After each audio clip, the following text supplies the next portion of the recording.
Hello, and thank you for joining this session entitled Building a More Sustainable and Resilient World with Innovation.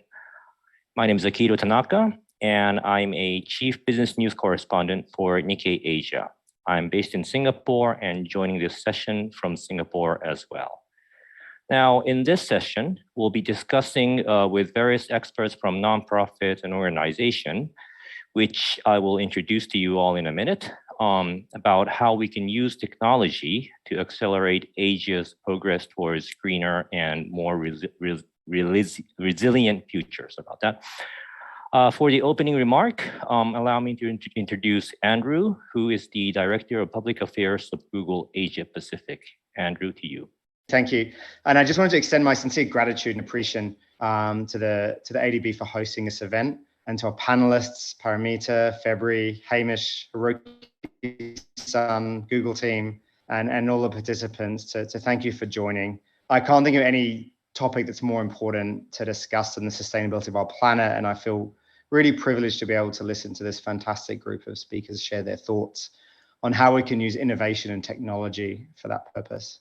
In a former job, I was a UN climate change negotiator, and I remember my excitement meeting someone from a tech company early on in that process and learning about the role that remote sensing technology could play in measuring deforestation rates in remote areas. I won't bore you with the massive geek out I had, but suffice to say this issue of technology and sustainability is very close to my own heart, and I can't wait for this discussion.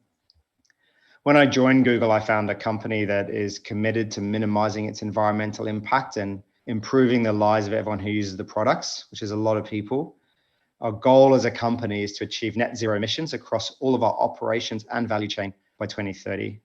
We were the first major company to operate as carbon neutral in 2007 and have matched our energy use with 100% renewable energy for 4 years in a row. 2020, we set a moonshot goal to operate on 24/7 carbon-free energy by 2030 for all of our data centers and campuses, which means that by the end of the decade, we're aiming to deliver every search, every email, every YouTube video without emitting carbon. And we're making progress towards that. 2020, we achieved 67% carbon-free energy, so we're on our way. What I especially want to focus on today, rather than so much Google's own impact to reduce its footprint, which is as we should, but I want to focus particularly also on how we can use our technology and scale to help others reduce their footprint, including the billions of people who use Google products every day. And for example, our Environmental Insights Explorer tool is helping local governments track carbon emissions and determine how to reduce them. And this tool is available for over 20,000 cities and regional governments, including in Japan and Australia. And we're really pleased, I think, today to be joined by Hiroki-san as the Director of Climate Policy Headquarters at the city of Yokohama, and Tomomi-san from the Google Earth team to share how we've collaborated to reduce the world's carbon emissions through that tool. So, arigatou gozaimasu. Looking forward to that. In addition to businesses, increasingly individuals are focused on what more they can do to help the planet.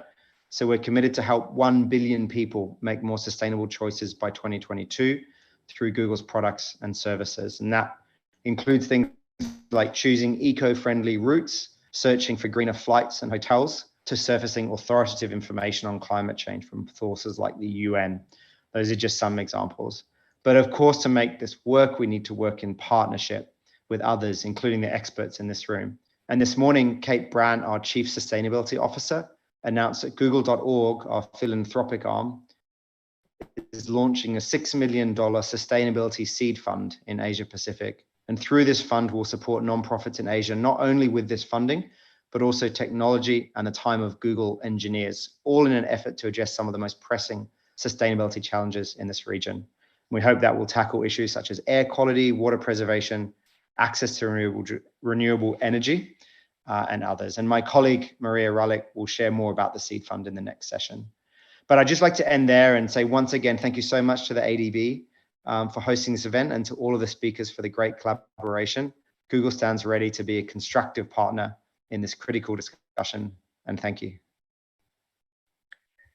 Great, thank you, Andrew. So we'll be starting this session. This session will be a two-part session, and on our first session, we have 4 panelists today.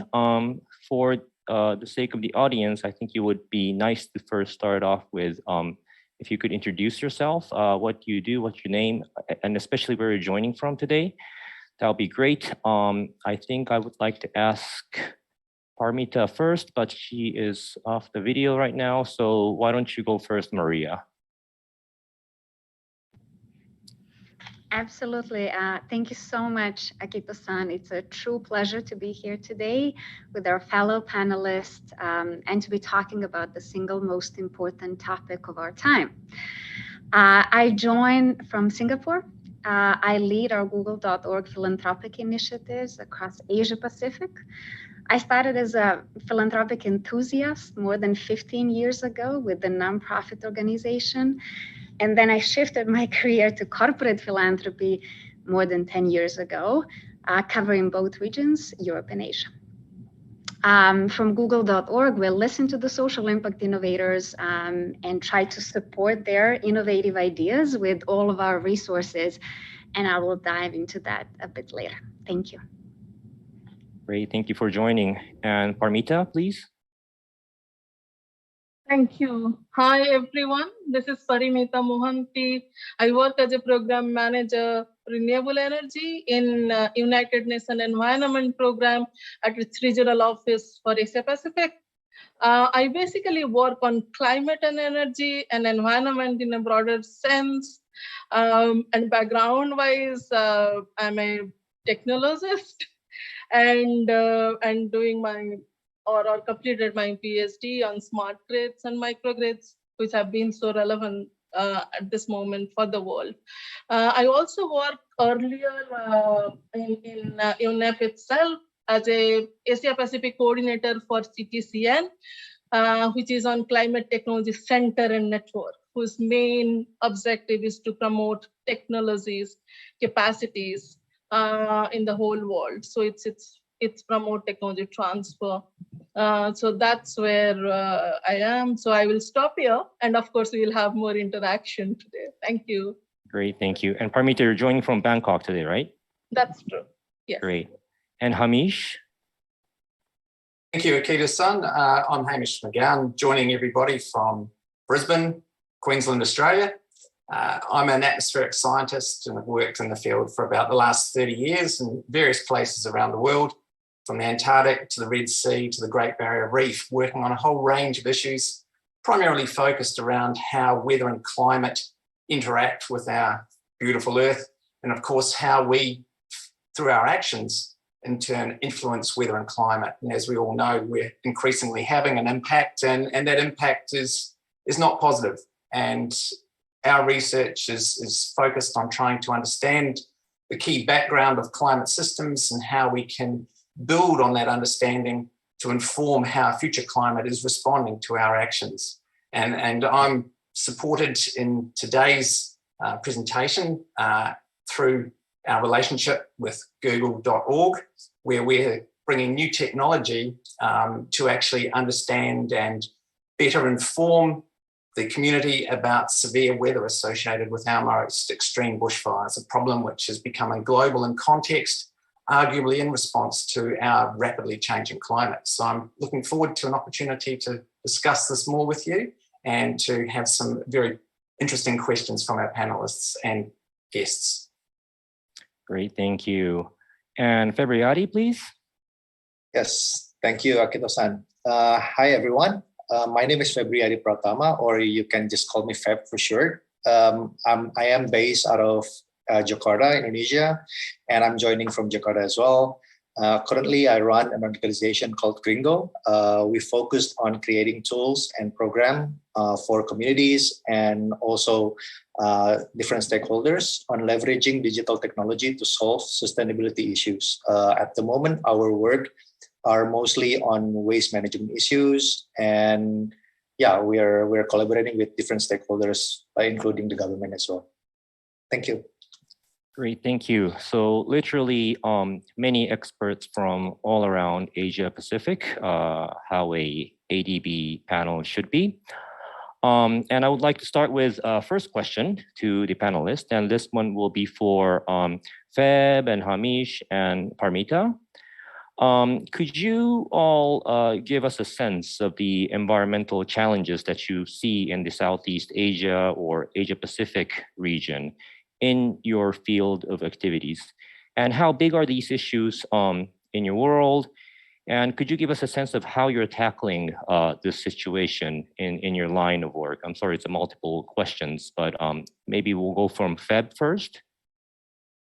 Sure. Yeah, I mean, I'll try to answer all that. So, you know, it's a bit tricky when you're talking about climate change, at least here in Indonesia, because the common people don't really understand about it. I mean, we kind of feel it. There's a change in weather and stuff like that, but not many people actually aware about this is something that, you know, because of the climate change. So our current line of work is focusing still on waste management issues because, you know, it used to be really hard talking about the problem because this is something that we see every day, but no one actually realizing it as a problem. So we tried different things that we can do with digitals. We created several apps, tap into different communities. We tried different programs as well and pushing digitalization of waste management to several areas in Indonesia. So why digitalization? Because we understand that, you know, for creating a solution into a problem that exists, you need data, and the data is one of the things that is very lacking in terms of waste management.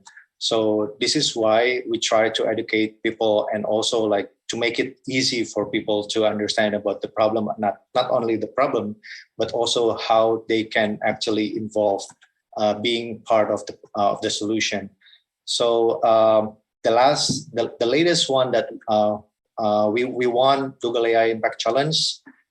We are building an app where to help identifying different type of waste, gamifying the process so people can join in from everywhere. And why waste separation? Because this is one of the key point if you want to tackle the issue of waste. Because again, you know, it's all about mismanagement. It's not about the waste itself. So I hope that answered the questions. Perfect. Thank you so much. And thank you. Hamish, to you? I suppose, you know, in terms of how climate is changing and how quickly it's changing in the field that I work in, it's the issue of extremes. Climate is becoming more extreme, whether it be increases in prevalence of drought, more severe typhoons, tropical cyclones impacting Southeast Asia, or exceptional rain events like we've just had here in Eastern Australia over the last couple of weeks, where the damages billed just for the state of Queensland has now exceeded $1.3 billion. If we go back in time, 2019, 2020, quite an exceptional summer, a catastrophic summer in terms of bushfires through Eastern Australia, which arguably had a global impact because of the carbon emitted to the atmosphere from those bushfires, the transport of that downwind, but also the impacts on societies and the environment. You've probably all seen in the media the impact on the iconic species, a koala, loss of habitat, and the consequences of that pushing koalas into the category of being a species, you know, potentially at risk from extinction. These are all the consequences of our rapidly changing climate, and where my team is coming to help address some of those issues is by looking for new technologies to actually address a rapidly changing problem. You know, in terms of bushfires, we're seeking to use remote sensing technologies that have been used to observe weather in different environments to actually take those technologies with the support of Google to understand how bushfires interact with the atmosphere. So looking at new 21st century technologies, including AI, to address the problems that we face so that we have solutions which mean that our children and our children's children have the kind of environment that we are used to and have enjoyed through our lifetimes. So really that's the focus of my team's work, new solutions to a rapidly evolving problem that we have to deal with, a problem that humanity made. Wonderful, thank you very much. And Parimita? Thank you, Akito-san, for this question, which is very relevant. And as we know that the whole world is actually facing this enormous challenge of environmental crisis. And we call it as triple planetary crisis. It's nature and biodiversity loss, it's climate change, and it's pollution. And Asia Pacific region is one of the most vulnerable region in the whole world. Just to give some example, in terms of nature loss, 42% of all species in Southeast Asia could be lost by the turn of the century. And at least half of these would be the global extinction. In terms of climate change, we know sea level rise of 2 meters would result in significant land loss by the end of this century, displacing an estimated 187 million population, and most of them are from Asia. On an average, 43,000 population per annum every year in Asia Pacific are killed in storms, floods, landslides. So those are the challenges what we are facing in climate change. In terms of pollution, 92% of the people in the region are exposed to unhealthy air, and 99 cities out of 100 most polluted cities are in Asia. Countries in this region are responsible for over 50% of global GHG emissions. And as we know, currently the whole region is using somewhere around 20% of renewables in its whole energy mix, whereas in order to achieve the 1.5 degree centigrade goal, temperature goal, we have to increase that to 75% by 2030, which is a humongous task. But that's a challenge. In terms of plastic pollution, where of course we are also working with Google in this endeavor, 121 million tons of plastic waste each year is produced by Asia alone. And over these years, these materials break down into microplastic and then integrated into the human food chain, freshwater systems, air, and creating lots of other health and livelihoods and living of standards and those kind of associated issues. So issue is among us. But the point is, these are not all the negative things. The best part is we have solutions, we have technologies, we have innovative approaches which can be adopted, which can be collaboratively adopted. And what we at UNEP is doing is promoting sound management of chemical and waste, restoring air pollution, helping countries in terms of climate policies and actions, building resilience to disaster, integrating the value of nature into economics, provide science for decision making, work on access to data, and science-based reports for policymakers to take best decisions. So those are some of the examples. Of course, UNEP is working on different aspects of environment, so probably I would not be able to cover considering the time constraint. But yes, we are definitely working on the different aspects of climate change, nature, and pollution. And of course, we are also working very strongly with private sector to boost financing on everything from net zero targets to nature-based solutions. And we pull together global efforts to reduce emissions of the powerful greenhouse and methane. So I will probably stop here and maybe we can have some more discussions later. Thank you. Thank you, Parimita. Lots of problem, but it's encouraging to see that there are some solutions, and we'll specifically focus on the technological solutions and discuss later on in the panel. However, first of all, I would like to shift a gear a little bit and ask Maria about what Google is doing. I mean, everybody knows that Google is a for-profit organization. It's one of the most successful and profitable company on the earth. But how, as a Google's philanthropic arm, could you share how Google.org approaches philanthropy in Asia Pacific, and why Google.org focuses on supporting sustainability-related projects, and how important is this for Google?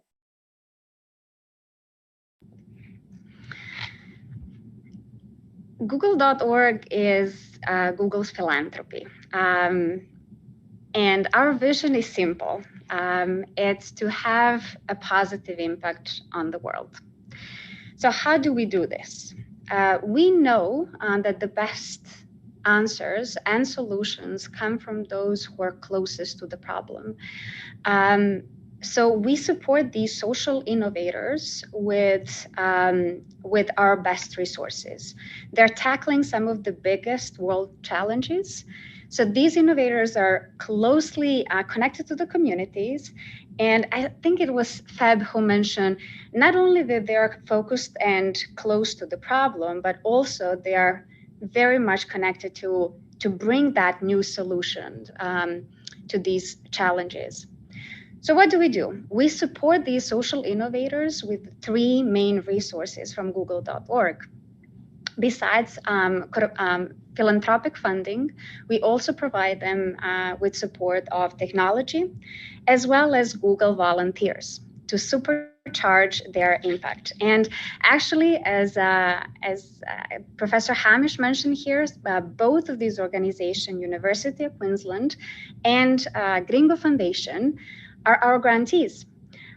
University of Queensland came to us with these amazing ideas on how to leverage artificial intelligence to tackle the bushfires in Australia. And in Gringgo's case, how to reduce plastic in Indonesia with technology. So we provided them with our philanthropic funding and technology. And in Feb's case, Gringgo's case, we also provide them with Google engineers who actually mentor Feb and his team to bring this solution to life. So Akito-san, why sustainability? 3 main reasons. First, we always ask ourselves how we can uniquely contribute our resources, our knowledge and expertise to the ground, where we can be most helpful to the social impact organizations. So we turn to these social impact organizations such as UNEP, Gringgo, University of Queensland, and listen. What are these challenges? What is the data telling us?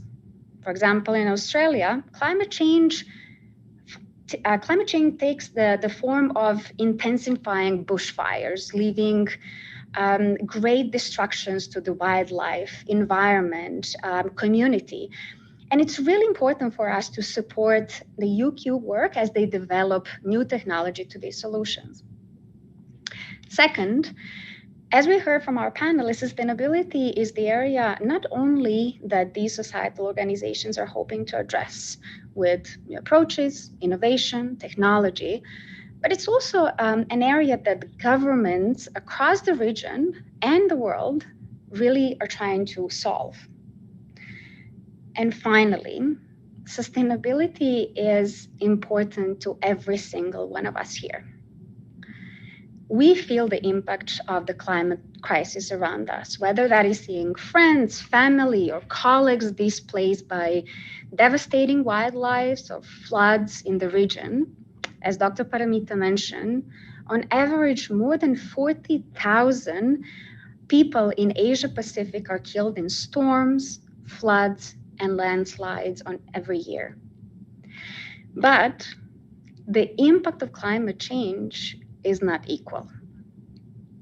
And those who are and will continue to be most impacted are actually people who are least to cause it. According to WHO, for example, between 2030 and 2050, there is an estimated of 250,000 people who will die from climate change-related causes every single year. And those in position of privilege, like myself, like most of us here on the call, have the opportunity and responsibility to keep things better. We can't do it alone. As Kate Brandt, our Google Chief Sustainability Officer, mentioned during her keynote speech, sustainability is part of everything we do as a company. And as the philanthropic arm at Google, we also have the responsibility to support the social impact organizations. Right, thank you very much. Now, I would like to ask next question to Parimita. So we're now seeing with the current world events, especially the situation in Ukraine and whatnot, and the world unfortunately seems much more divided if you compare from few years back. But when it comes to tackling climate challenges, it's essential, and I would say it's very critical that countries and nations and regions need to come together to solve all these challenges. Now, from your perspective, since you are representing UN in this panel, how do you think about global collaborations, and what more and how should various sectors, government, businesses, and nonprofit approach this issue? Thank you. I would start by saying that we are quite optimistic. We are quite hopeful. In spite of all those geopolitical challenges happening in recent years, we also have lots of good collaborations, global collaborations that have been established. In recent United Nations Environment Assembly in UNEA, number of global agreements, legally binding agreements have been signed, which shows that in spite of all the challenges, global leaders are coming forward, are joining hands and trying to address the global challenge on environment. So we have collaborations on plastic pollution, on nature-based solution, on biodiversity and health, on chemical and waste, on carbon neutrality and net zero targets. So we have global collaborations establishing. So we are quite hopeful and optimistic in that terms. However, it's very clear that it's not any specific stakeholder group which can address this humongous challenge in front of us. This needs to be taken care of or tackled by multi-stakeholder, multidisciplinary communities. All the stakeholders has to come forward, join hands, collaborate. So we believe in multilateralism. We believe in global stakeholder collaboration. For example, government needs to come out with science and evidence-driven policies and strategies substantiated with data and create enabling environment for business to happen and flourish.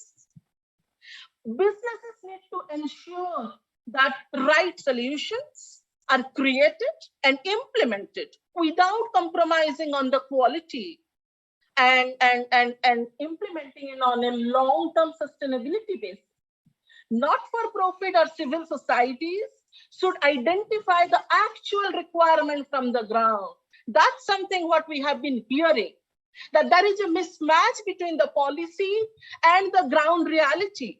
So some community, some stakeholder has to brought those ground reality, and the policy needs to be prepared, made based on those realities in order to bring more sustainability here. So civil societies has to facilitate action on the ground, bring those realities along with real-time data so that right policies can be created. Awareness and skill sets has been a big challenge. That also needs to be addressed collaboratively. So in nutshell, to summarize, I would say that global collaboration, multi-stakeholder collaboration is a must. And all those collaboration need to be integrated, inclusive, and interdisciplinary in nature. Then only we as a global community will be able to succeed, will be able to face and win over this triple planetary crisis. I would stop here. Thank you. Thank you very much. I think it's a very important point here. Now, let's speak a little bit about the technology. And I would like to ask this question to Hamish and Febriadi, since you guys are on the ground using technologies. It was interesting to hear how each of you are addressing critical challenges with technology. How do you take data-driven approach in your solutions? And what more, if you could, what more do you expect from companies like Google and other companies that has data? And also, how do you measure the impact of outcome of your work? And of your work? Maybe Febriadi first, please. Yes. So this is the beauty of technology, right? You can tell something working or not almost in an instant. So in our project, we usually created a baseline data using one of our tools, for example, and then we get, again, talking about waste management digitalization, we usually mapped out the community for stakeholders. Is there any separation in place? What's the amount of waste generated every day? How they're handling it, et cetera, et cetera. Then we train the stakeholders, in this case, mostly are the waste collectors, to use our app. And from there, we can monitor their performance, as well as the changes in data on a daily basis. So we'll know if the solution is working or not. So this data will then present it later to the authorities, in this case, the local government, as a data to back their spending, improvement in infrastructure, as well as policy changes in regards to waste management. And to date, we have been able to reach more than 200 locations across the country. We are working closely with local stakeholders in 3 cities and increasing waste collection and recycling by 35% in average. And today, our AI model at the moment able to help with waste separation activity to identify up to 9 categories with average of 70% of accuracy. So again, answering your question about what to expect from a company like Google, we are very fortunate enough that we got selected and we got the access to Google technology, the people, also learned how to actually leverage what we have and upskill our knowledge to create a better solution for what's on the ground. Because again, like what we always said, we know the problem. We are very close to the problem, and the local stakeholders are even closer. So that's why we always embrace the culture of collaboration with local stakeholders, with everyone on the ground, to actually solve their problem, not just our problem, but also help them facing their challenges every day. So yeah, I hope that answered the questions. Yes, that's really interesting. Just out of curiosity, I know you are working on local problems. Could your technology and data analytic algorithm, maybe that's the right word, be used in some other cities or countries that has similar problems? Because waste management problem is, of course, it's a local problem, but it's everywhere. Could you expand it to some other, maybe not your organization, but could others use your technology and know-how? Yes. Definitely. So this is also one of the reasons why we are focusing on digital technology, because it's very easy to replicate. When we found a similar situation, and we can just tap into the location and then just replicate what we have already.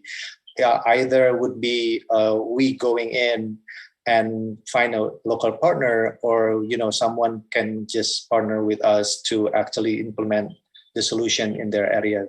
So yeah, definitely.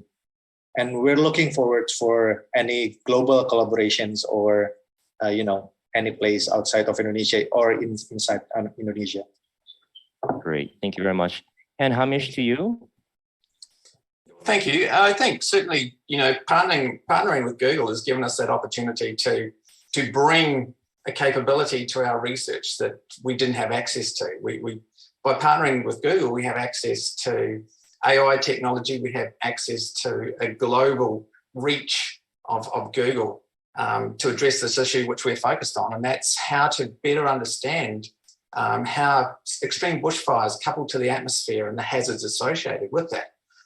We're using technology that was developed for observing the weather, but in partnering also with the developer of the radar, Furano in Japan, we've been able to develop new scan patterns, new algorithms. So we actually pull the veil of smoke back from the bushfires so we can see what's happening inside those big plumes of smoke that arise above bushfires. We can look at how the fire interacts with the atmosphere and vice versa, and we can start to identify where, for example, burning embers are going to be transported and who they're likely to impact downwind. And we can provide those warnings to fire agencies and communities so that they can respond appropriately, so we can save lives, save the environment, save property, businesses, and so forth. So I think the thing with Google is that we have this access to this fantastic resource. We're very good on the ground. We can do the science, but by bringing in that IT and AI capability, we can extend that. So we're actually tapping into this 21st century capability to resolve really what is a 21st century problem as a consequence of climate change. More extreme bushfires, more extreme weather in general. So it's innovation and new capabilities which we are building. In terms of transferability, yes, what we have and what we're developing will be transferable in a global context. We see bushfires appearing in unseen severity, whether it be in Siberia, Argentina a few months ago, Brazil, through Southeast Asia, here in Australia, Canada, North America. There's urgent need for the technology that we're developing. So rather than just addressing the problem with old approaches like more fire trucks, more aeroplanes, more people, we can actually be smarter and more innovative. So we can actually respond quicker, be more targeted, more strategic in our approach, using this environmental intelligence that we're gaining from this new technology and AI capability, so that we can mitigate the risk, which will continue to be there going forward until we address the underlying cause, which we've all discussed. Great, thank you, Hamish. I'm very sure, and you mentioned this clearly, that technology has changed the way you do your research, and you're getting the outcomes and whatnot. However, what is the biggest hurdle for organization like yours in order to accelerate the program that you're doing right now? Is it the manpower, or is it the lack of engineers, or a lack of funding? If you could ask some more, what would you ask for? I think in terms of the environment I work in as a scientist, it's always resourcing, and I think we've seen how significant and how quick leaps and bounds can be made in science if we look at how the global community has responded to COVID and the resourcing that went into dealing with that new virus, where we've been able to develop antivirals and vaccines and so forth at lightning pace that's never been seen before. That resourcing and I think the vision that Google has brought to this project will enable us to make those sorts of advances in terms of our capability to respond to extreme weather, and in our case, bushfires. So, to answer your question, Akito-san, very quickly, it's resourcing.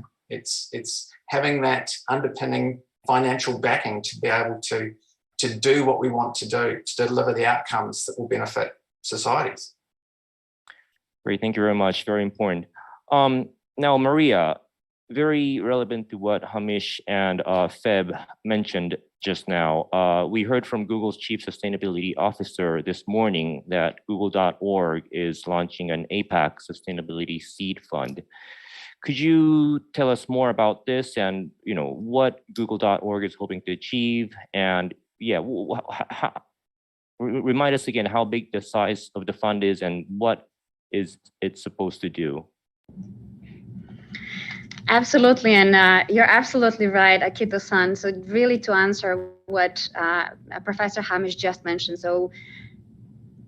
and as I mentioned earlier, we really listen to these organizations on the ground to listen to what are the challenges that they're facing and how we can support them with our resources. So the Apac Sustainability Fund is something that we at Google.org are very excited about. It's a $6 million commitment of cash in kind, such as free advertising, use of our tools, and Googlers' time to support these nonprofit organizations across Asia Pacific to leverage technology to address and tackle sustainability challenges in APAC.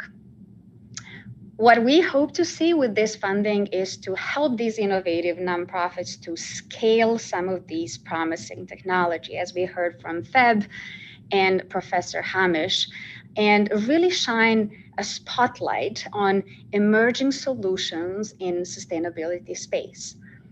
On another hand, as we know, and as we heard from Dr. Parimita, we also know that Apac will likely suffer disproportionately from the effects of climate change. So we also wanted to include a wider range of topics, so from biodiversity to air pollution, waste management, renewable energy, circular economy, etc. And about how many organizations are you planning to support with this fund? So we will be able to share more details about how these interested nonprofit organizations can apply for this fund in the coming weeks. I am excited as you are, and we can't wait to share more details about that. What I can share today is if you're a nonprofit organization or you know of a nonprofit organization that is leveraging technology in sustainability area, and you have some innovative approach, I urge you to visit our website, google.org, in the coming weeks and see more details and be sure to apply. And is this something that is specific to APAC? Have Google done anything like this other parts of the region, world? Yes, absolutely. So this is specific for Asia Pacific. We have done similar programs in Europe, for example. I think it was last year. We had an open challenge to invite local social impact innovators in Europe to apply with their innovative ideas. So very similar approach. Right. Thank you. Now, to Parimita, what do you think are some of the key challenges that organizations in Asia face when developing tech solutions or scaling their sustainability efforts? What are the challenges here? Sure. Of course, as mentioned earlier, that we have been working with different stakeholders, and within UNEP, we have number of collaboration coalition that exist. We have climate change and clean air, we have school coalition, we have number of coalition around renewable energy and livelihood generations. So we work with technology providers, financing institutions, private developers, policymakers. So based on our interactions and based on our own experience, while working with different stakeholders, we believe that once the technology solutions available, it's not always scaled up to the extent it should. And the challenges, key challenges, what we believe is in terms of access to finance, in terms of access to data. I mean, there is a huge data gap. And of course, I have mentioned already that we are working with google.org and it's on plastic pollutions and mapping of plastic pollutions in the Mekong Delta region. But there is a huge gap on the access to data, which is not available, because of which sometimes even the technology solutions are not completely customized, contextualized as per the requirement. There is also a requirement on access to market. So maybe the technology exists, but if you don't have the right access to market, if you don't have the right mentorship, then these kind of solutions couldn't scale up to the extent it should. In addition to that, there is also a gap sometime on the political will and policy support for those kind of technological solutions. There is limited consumer awareness and acceptance on the solutions, and there is a huge gap on the capacities and the skill sets that exist in the whole value chain of the technology production up to the market acceptance. So I would say these are the main key challenges for scaling up of some technological solutions. And I'm really glad to hear the excellent panelists, two panelists, what we have today, and the kind of excellent work that they are doing. We need this kind of more technology providers, solution maker, and we should support from all different angles to scale up those kind of solutions as much as possible. Thank you. Yes, I completely agree. Scaling up is one of the the most important aspect of this challenge. That was one of the reasons I asked Hamish and Feb about, can you scale your technology to a global level? Yeah, Maria, what do you think about this scaling? I mean, it's like in the startup world, isn't it? Startup has great idea. They get a lot of funding from venture capital. They sometimes go public and then they scale like, very fast. And if it's a business oriented problem and there's a solution, but, if it's environmental, there seems to be some hurdle in scaling these solutions. What do you think a large business like Google and others do to help this? I couldn't agree more. Actually, capacity building that Dr. Parimita mentioned is on top of mind for us as well. Actually, just a year ago, we did support an organization, Ashoka, to help upskill nonprofit organizations across 3 countries in Asia Pacific through capacity building program. And besides learning how to leverage technology and use technology, they also attended a number of other trainings, right? We also leverage our Google expertise. So we engage our volunteers who volunteer their skills and time and mentor these organizations on how to use this technology. And as I mentioned in the case of Gringgo and all of our grantees, we always try to match all 3 of our resources, corporate funding, philanthropy funding, technology, and Googlers and their skills and time to support and maximize the impact of these organizations. So scaling up and making sure that we are not only solving one challenge and one solution and going project by project, but also working together with the cross-sector stakeholders, so then we can tackle this collectively.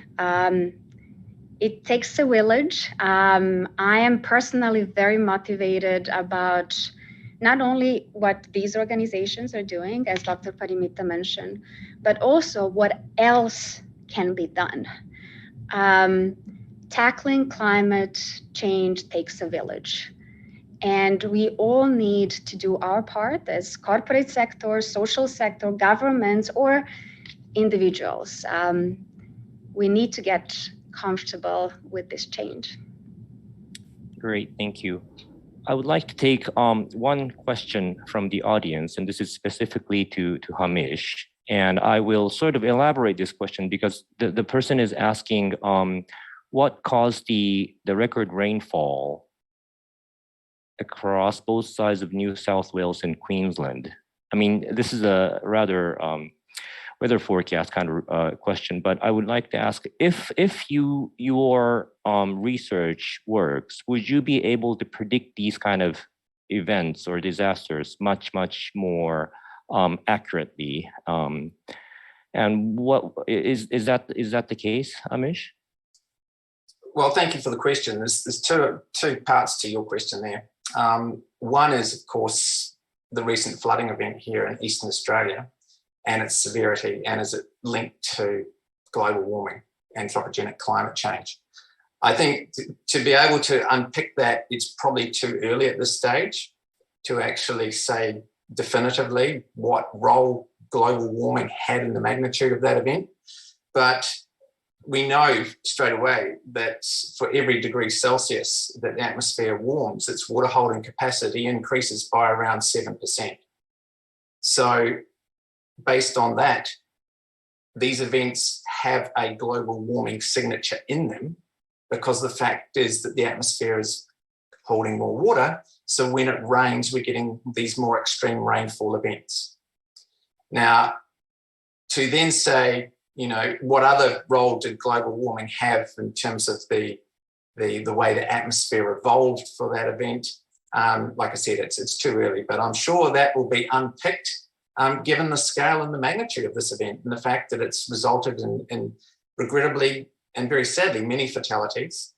We've seen whole townships flooded to record levels, people rescued off roofs by boats, helicopters, strapping themselves to trees so they're not washed away. And we have an event bill that's going to go into the billions of dollars. In terms of how our technology can address those issues, our technology is primarily focused on the hazards associated with our bushfires.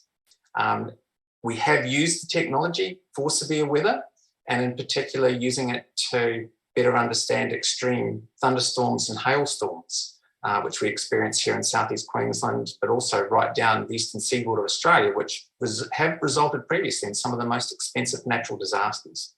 So the technology is transferable across a range of atmospheric events, severe weather events, but primarily our work for this project is focused on understanding the behaviour of severe bushfires and its interaction with the atmosphere to give us the ability to forecast those impacts, such as firebrand transport, possible tornadoes developed in severe storms associated with bushfires, or severe winds.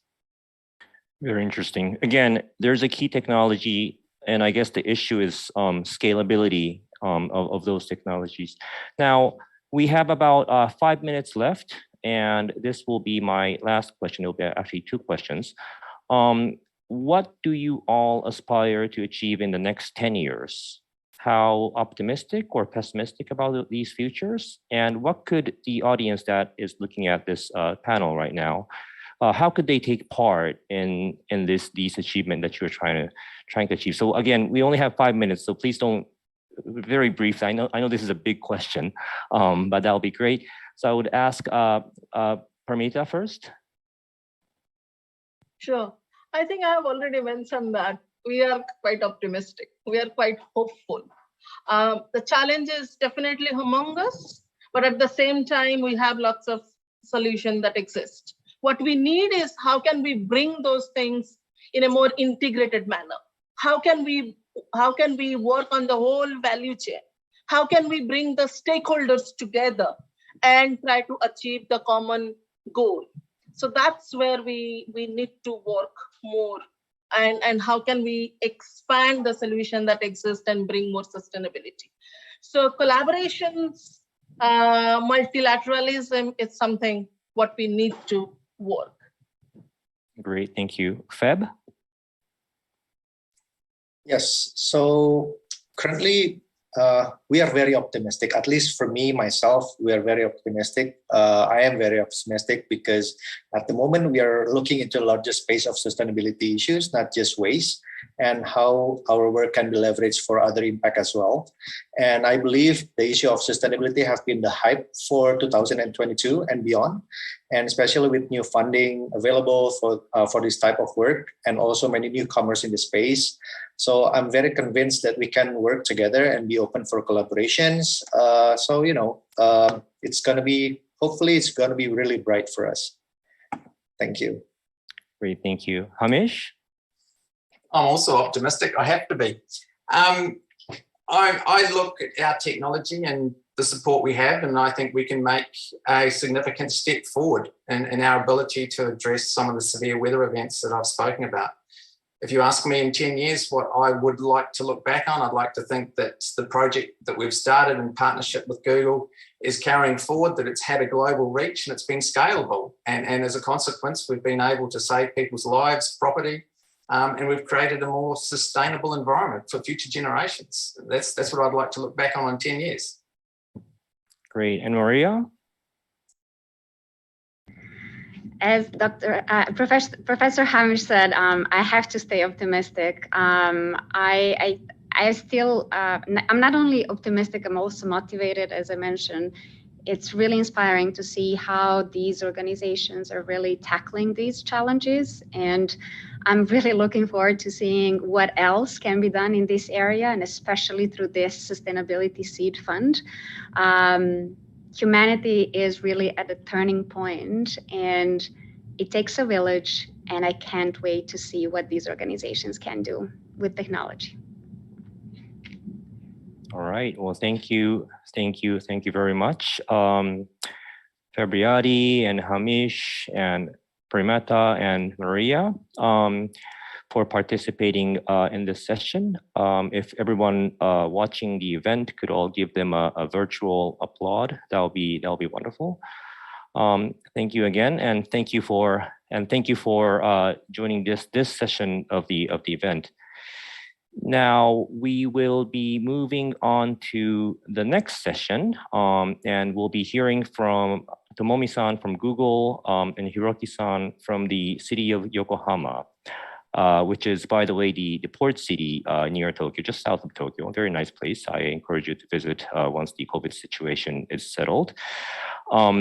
Yes, so I guess I would ask Tomomi-san to do her first presentation, if that's okay, Tomomi-san. Yes, sure. Thank you. Okay. Hi, everybody. My name is Tomomi, Program Manager on Google Earth Outreach team. First of all, I am going to present about one of our technology, Environmental Insight Explorer, we call EIE. So clean and a healthy planet is shared responsibilities.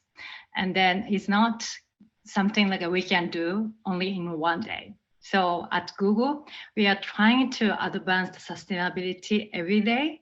And also we try to empower everyone by our technology to do the same.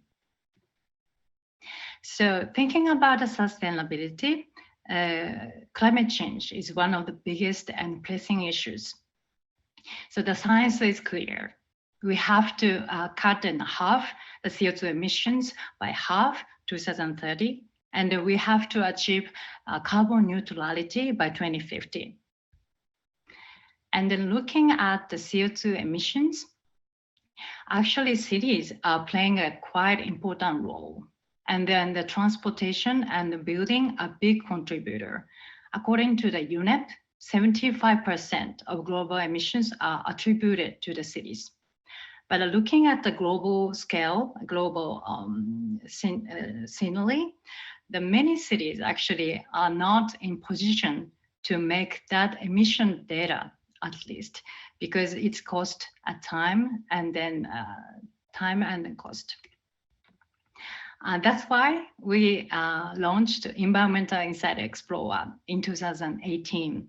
It's a freely available platform for cities and then municipalities to take rapid actions for climate change.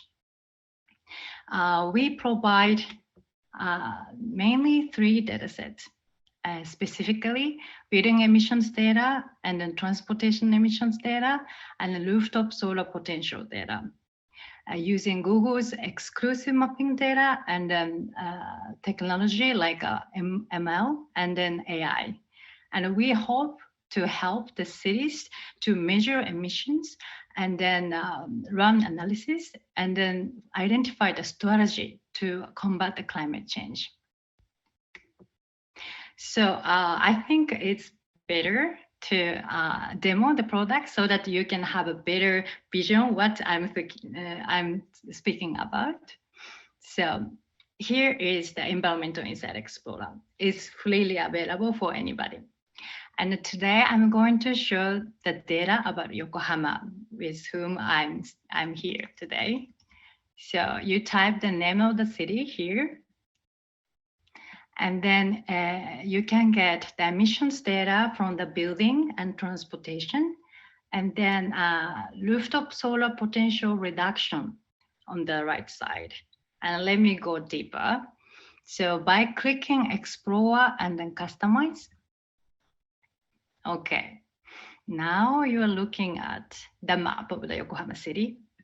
Using Google mapping data and then leveraging AI technology, we identify the buildings, and then we divide it into 2 types, residential and non-residential. So yellow one is residential and the orange one is non-residential. Then keeping that in mind, if you click just adjust value, you can see more details. So we estimate the total floor space for, in this case, non-residential, this number, and we multiply with the energy use intensity, this number, to get the total energy consumptions in non-residential area in Yokohama. And then multiply with the carbon intensity to get this number. we do the same calculation for residential and to get this number. And the next one is transportation emissions. Transportation emission is especially interesting because we publish the data annually since 2018. So you can see the impact of COVID like here. And then how we calculate this. So using Google's exclusive mapping data and AI technology, we also use the location history data. So when you use Google Maps app, and then default off, but if you are opt-in, you can record your location history. So from where to where you travel. And then Google estimate or think which transportation method you use. And then we divide into the 3 types of the movement. By the way, we use the location history data, highly anonymized, highly aggregated, and then we divide it in those trips into 3 types: inbound, outbound, and inbound trip. And then by clicking adjust value, here you can see the total distance traveled by each transportation method. So looking at the data with Yokohama, outbound the data, automobile is almost 2 billion kilometers. And then we divide by the vehicle efficiency to get the total amount of gasoline they consumed by car. And then multiply with this number to get the total amount of the CO2 emissions by the car. And we calculate all those emissions and sum up to get this number. And we do all the same inbound and inboundary to get a total estimate. And one thing is really I would like to highlight is actually we have a simulation feature as well. So in the small window, actually the number you can change. So if one of the cities thinking to introduce more EVs, which means maybe 1 liter, maybe not 10 kilometers, but a 15 kilometers they can travel. Then set. Oh, great. So 30% reductions. Yeah. It's really a simple simulation tool, but it's quite helpful, we hope. And then lastly is rooftop solar potential. So the idea or approach is almost the same with the buildings. We use Google's mapping data and AI technology to identify the buildings. But we go further. We calculate the amount of solar light that coming into the one building and per year, 1 pixel. And we simulate how many panels we can put on the one buildings. And then we estimate how much energy one building can generate. And we sum up those the energy consumption or generations to get this number. And then we provide that is equivalent for the CO2 emissions reduction. And also it's fun other numbers like that is equivalent how many cars removed for 1 year or how many trees grow for the 10 years. And for the solar panel things, actually we provide more details like how many roofs we are talking about, or how many rooftop solar capacity distributions depend on the installation size. So like with this data, actually, for example, cities might be able to decide how much subsidy they prepare for their promotion, for example. And then we have a simulation tool as well for solar potential. So like, okay, set 55% the target, and then starting from next year, and then hopefully achieve in 10 years. And then you can get the graph, okay, each year which number we have to achieve. So this is an environmental insight explorer, and actually I have a friend from Yokohama City who started to use in their climate actions. So I pause here to give back to Akito-san. Great. Thank you very much. Quite a interesting tool here.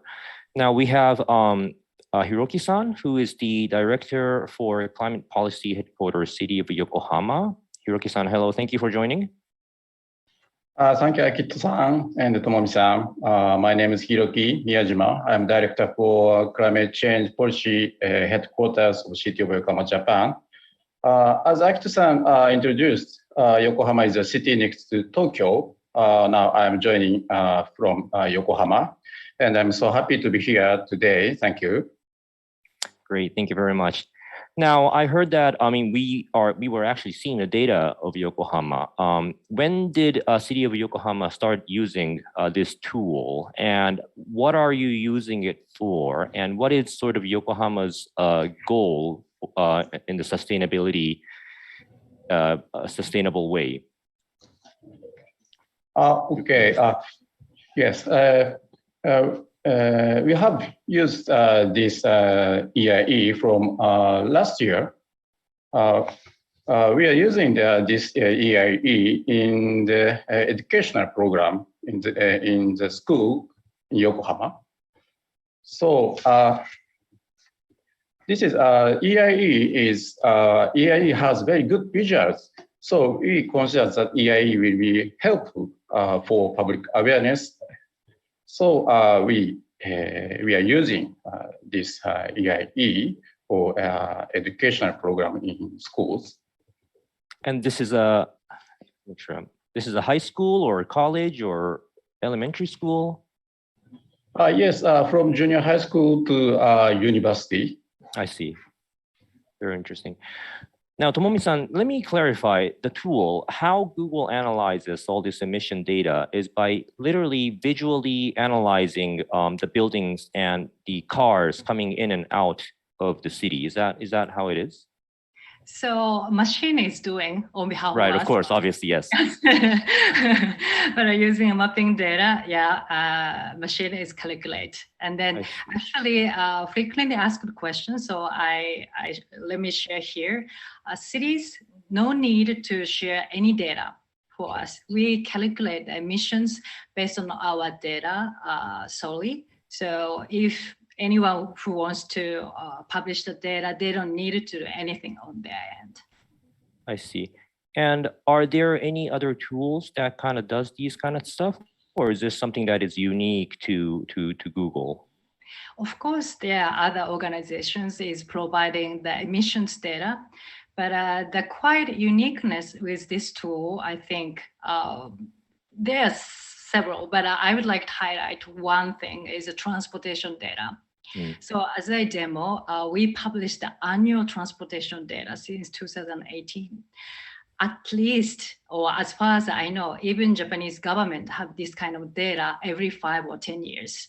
And then, as you can imagine, maybe some countries is counting like this, somewhere on the street. But we Google using that all our technology to calculate all freely available for anybody.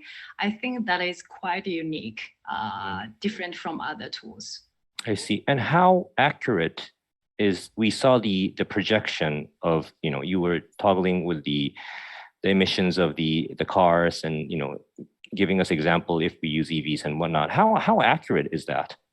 Yeah, so we have been working together with cities around the world, So for example, we collaborated with Mountain View cities where our headquarters based in, and they have ground truth data. So we did co-research with them, and then the result says like more than 90% correlation with their ground truth data. And also in APAC wise, Pune city in India, they evaluated EIE data with their ground truth data as well. And then they clearly said it's in line with EIE data with their ground truth data as well. I see. That is quite powerful. Now, Hiroki-san, from a city point of view, you mentioned that currently you're using it for educational purpose, but it seems like this may be a good tool to use in city planning, making sure the city is sustainable in the future, setting goals and trying to find solutions where to set up solar panels and whatnot. How is that looking in Yokohama? Yes, actually, we already had data on GHG greenhouse gas emissions. So I thought about using it in the education. That's the reason. So as I mentioned, I found AI to be excellent tools with visual capabilities and easy simulation. So we're conscious that AI will be helpful for educational program. I see, interesting. And Tomomi-san, you mentioned about Mountain View and Yokohama. About how many cities are actually using this tool, and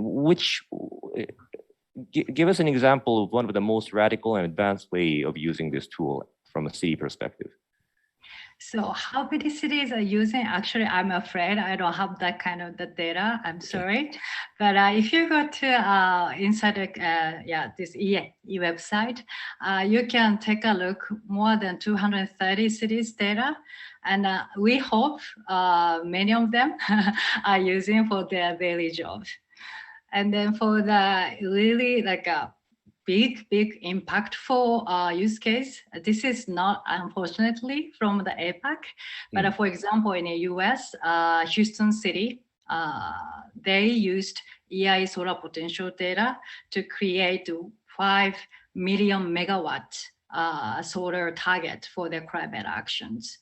So actually, we just launched this EI data in Japan 2019, and then we hope we can launch in APAC country, I mean Southeast Asia soon. So we hope we can bring some broad use case together with the cities over there.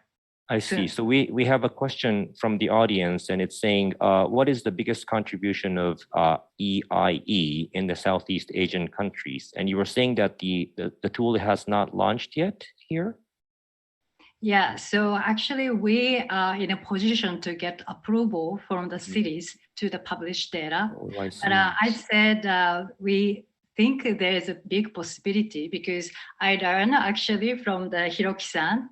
So the Yokohama city is actually helping many cities in Southeast Asia to plan climate change or making an inventory report, but actually they are not in a position to create those data by themselves because of the lack of the resources and the budget, money, So maybe together with for example, Yokohama City, maybe we can together collaborate and support Southeast Asia, for example. Hiroki-san, do you talk with other cities in Japan about this? Do you get calls about this project? And if you have any advice to other cities for using this tools, what would it be?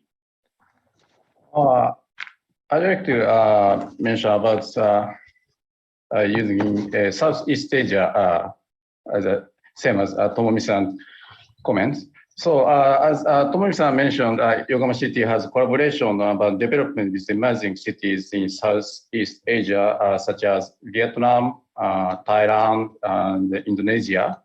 So we have provided support for sustainable and decarbonized urban development in these cities. As Tomomi-san mentioned, in many of these cities, amount of GHG emissions have not been calculated. And this calculation requires long period and large budget. But by utilizing EIE, it is possible to quickly get detailed data. So we would like to use EIE in the area of international collaboration with Asian cities. Interesting, thank you. And Tomomi-san, this is obviously one of Google's nonprofit project, and there are many other data that other technology company collects and has, and there may be even some data that auto company has with their car navigation, some of the emissions data, maybe the city might have more precise certain data. how is Google at this point working on these open data? So collaborating with other data, collaborating with other companies, potentially your competitors. How is that happening in this tool? Yeah, of course, collaboration, as we discussed in the previous session, is the kind of the biggest focus, like important point. But at this point, at least at this point, we are trying to keep this our position. Like we try to use our exclusive mapping data to calculate this, because one of the reasons is actually we wanted to offer the data based on all the same methodology. If you visit EIE website, there's a long methodology page and you can check the details there. But we calculate all those emissions based on the same methodology. So for example, someone in Yokohama, for example, student in junior high school in Yokohama can compare that data with other country and then maybe can better understanding what the situation is.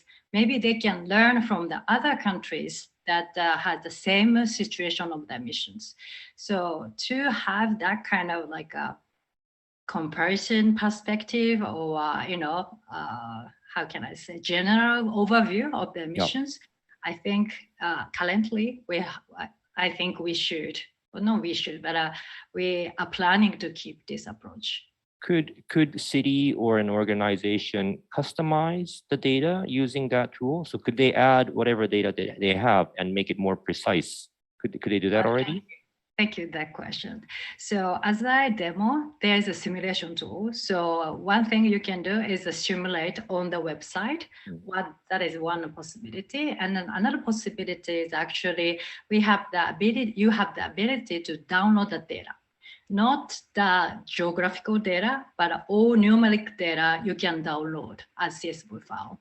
So if you are city officers at global warming department, you download it and then you do some custom calculation on your spreadsheet or I don't know, combining with other data, you can do it. I see, interesting. Hiroki-san, I asked this question in the previous session as well. Google is one of the most profitable company on earth, and they have a lot of data, a lot of AI capabilities, processing power, and whatnot. If a city of Yokohama would to ask Google for additional help or assistance, what would it be besides from this tool?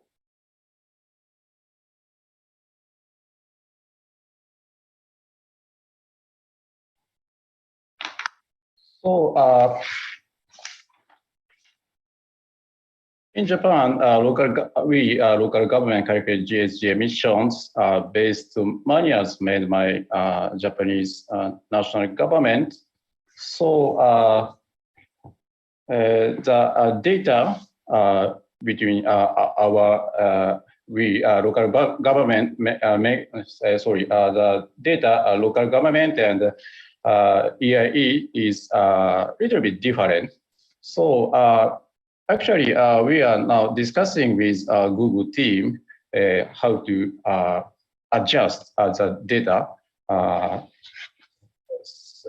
EI's data to our data. So it's the next step to using EIE in Japanese local government, I think. I see. Interesting. So just a little bit correction, sorry.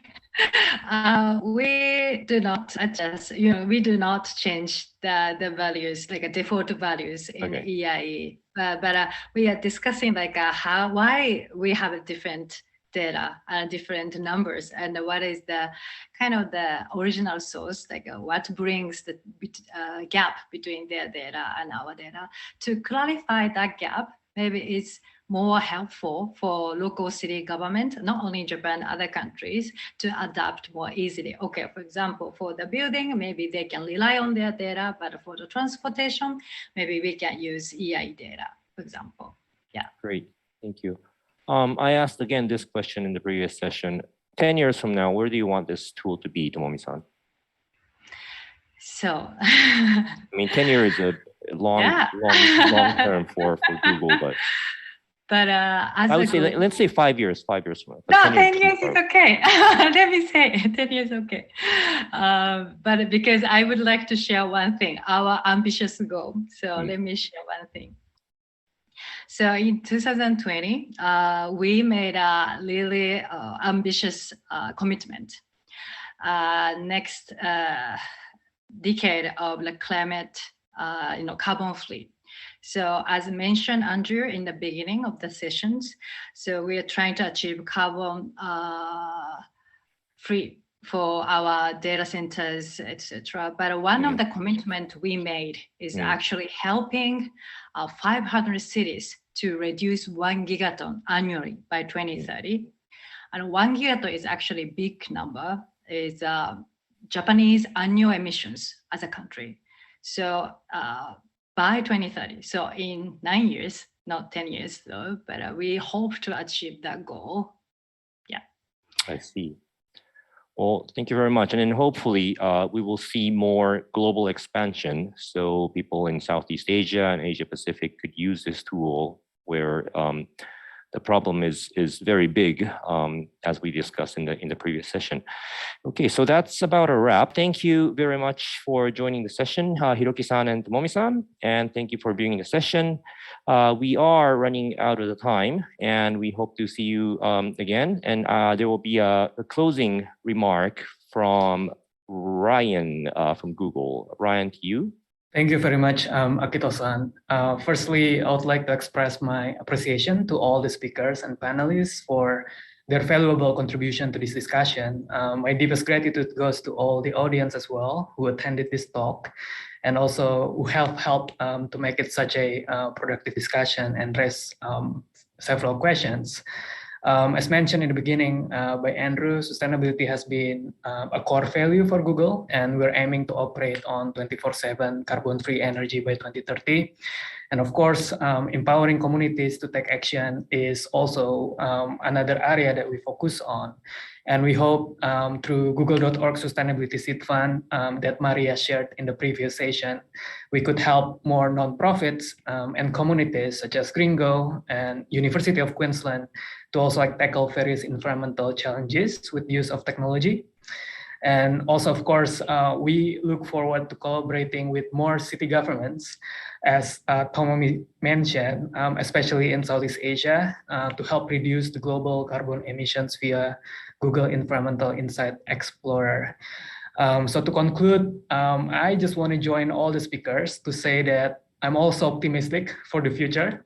We are all optimistic that by harnessing new technologies, investing in the right infrastructure, also working together with partners, Dr. Parimita repeatedly said about this, and also empowering people in general, basically, we can help move the world closer to a carbon-free future for all.